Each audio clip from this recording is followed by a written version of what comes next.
Hegseth, Britt accuse Air Force of malicious pause as it reinstates training on Tuskegee Airmen.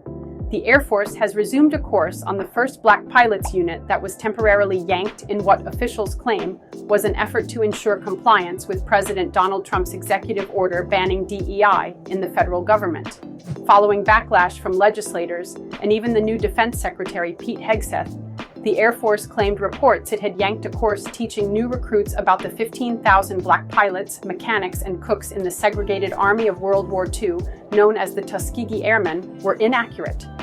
However, Hegseth wrote on X Sunday that the course's removal had been immediately reversed. Lieutenant General Brian Robinson, Air Education and Training Command Commander, said in a statement that the segment that included videos on the Tuskegee Airmen was temporarily yanked on Jan.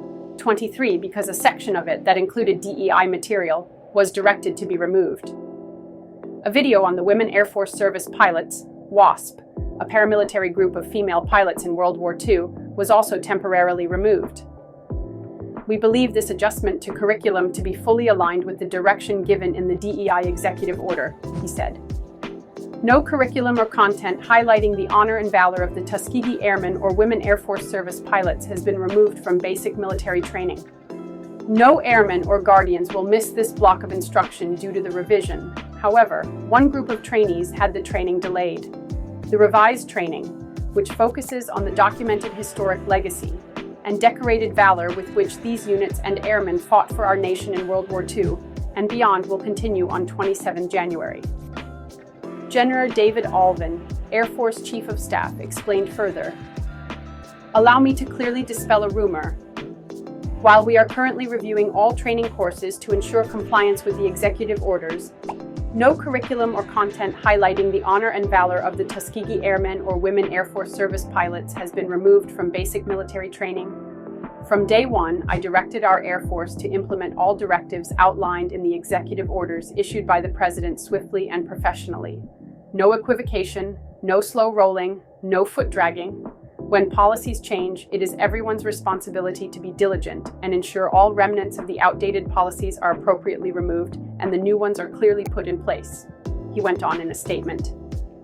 Despite some inaccurate opinions expressed in reporting recently, our Air Force is faithfully executing all the President's executive orders. Adhering to policy includes fully aligning our force with the direction given in the DEI executive order.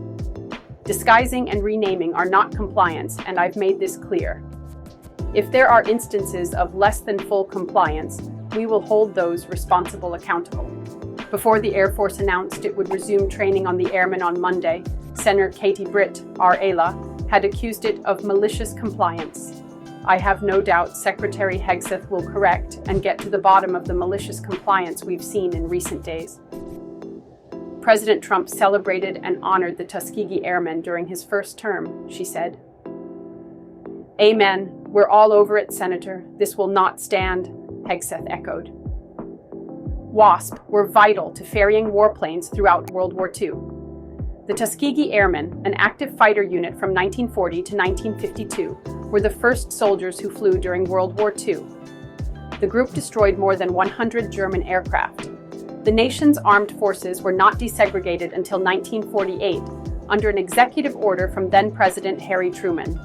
Trump is expected to issue a new executive order focused on rooting out DEI in the military on Monday, in addition to one restricting accommodations for transgender troops. Another executive order will reinstate service members who were fired over refusing the COVID-19 vaccine.